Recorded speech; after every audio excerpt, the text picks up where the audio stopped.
Good morning student. आज हम लोग क्लास 10वीं के एनसीईआरटी बुक की जो केमिस्ट्री है उस केमिस्ट्री के दूसरे पार्ट पर हम लोग परिचर्चा कर रहे हैं, एसिड बेस और साल्ट पर। तो पहला पॉइंट यहाँ पर है कि एसिड किसको कहते, अम्ल किसे कहते। देखिए, एसिड को लैटिन भाषा में एसिड जो शब्द है उसका अर्थ होता है खट्टा होना, उसको हम लोग अम्ल कहते हैं हिंदी में। तो अम्ल का अगर डिफिनेशन हम लोग देते हैं तो अम्ल वह पदार्थ है जिसका जलीय विलयन स्वाद में खट्टा होता है तथा धातु के साथ अभिक्रिया करके हाइड्रोजन गैस का निर्माण करता है। तो ये पदार्थ आपको अम्ल कहलाते हैं।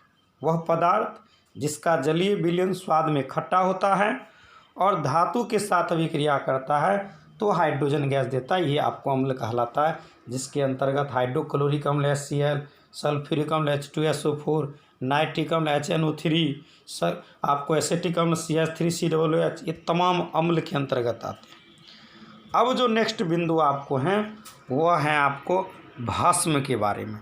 अब भस्म यहाँ पर देखिए कि भस्म वह पदार्थ है जिसका जलीय विलयन स्वाद में कड़वा होता है। जैसे नीम के पत्ता खाते तो कड़वापन आता है, उसी प्रकार कड़वा।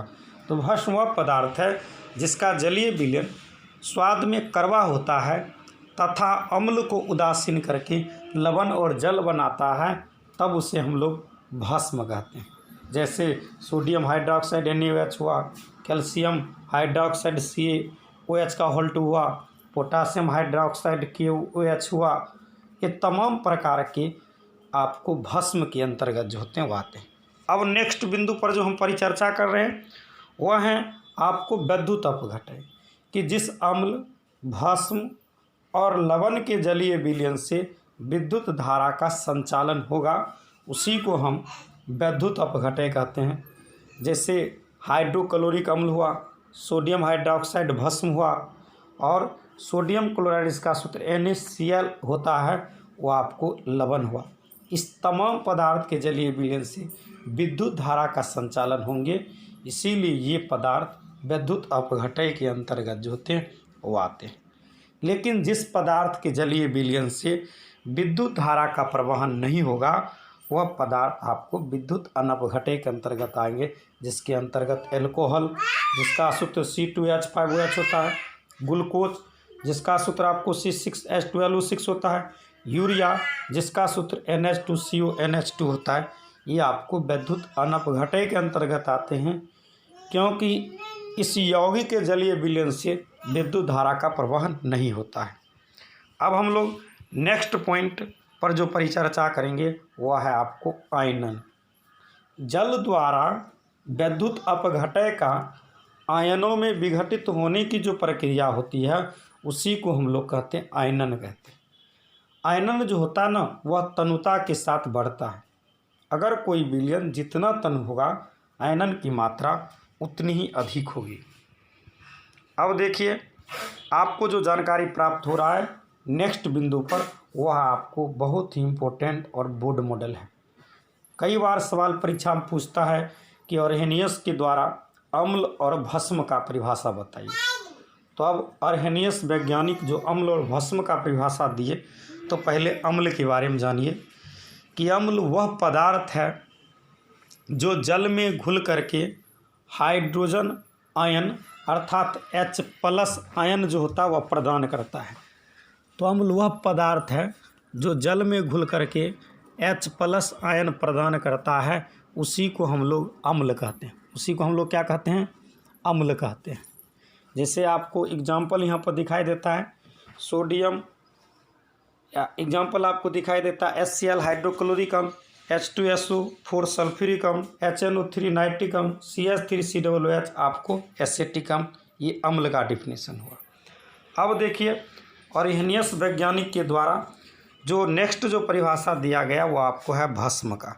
भस्म का डिफिनेशन जाने जो यहाँ पर है कि भस्म वह पदार्थ है जो जल में घुल करके हाइड्रोक्साइड आयन OH- प्रदान करता है, उसी को हम लोग भस्म कहते हैं। जिसके अंतर्गत sodium hydroxide NaOH, potassium hydroxide KOH, ammonium hydroxide NH4OH, calcium hydroxide Ca का होल 2 जो होता है वो आपको आता है।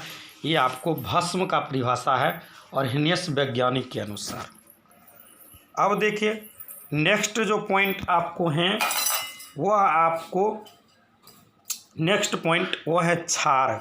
क्षार पर हम परिचर्चा करेंगे। तो जल में विलय भस्म को हम लोग क्षार कहते हैं, यानी वैसा भस्म जो जल में विलय हो जाते हैं तो उसी को क्षार कहते हैं। जैसे NaOH हुआ, उसको जल में डालते हैं तो Na+OH माइनस अलग हो जाता है। अब देखिए नेक्स्ट बोर्ड मॉडल क्वेश्चन, बहुत इंपॉर्टेंट जी पॉइंट है ये आपको है, उदासीनीकरण अभिक्रिया। अम्ल तथा भस्म की अभिक्रिया के फलस्वरूप लवण तथा जल बनता है। इसी अभिक्रिया को हम लोग उदासीनीकरण अभिक्रिया कहते हैं। इस पार्ट का सबसे हाईलाइटेड क्वेश्चन ये है, इस पार्ट का सबसे इम्पोर्टेंट क्वेश्चन ये है। जैसे NaOH प्लस HCl रिएक्शन क्या, तो NaOH भस्म हुआ, HCl अम्ल हुआ, अम्ल और भस्म की अभिक्रिया से NaCl प्लस H2 बना लवण और जल, तो यह अभिक्रिया उदासीनीकरण अभिक्रिया हुआ।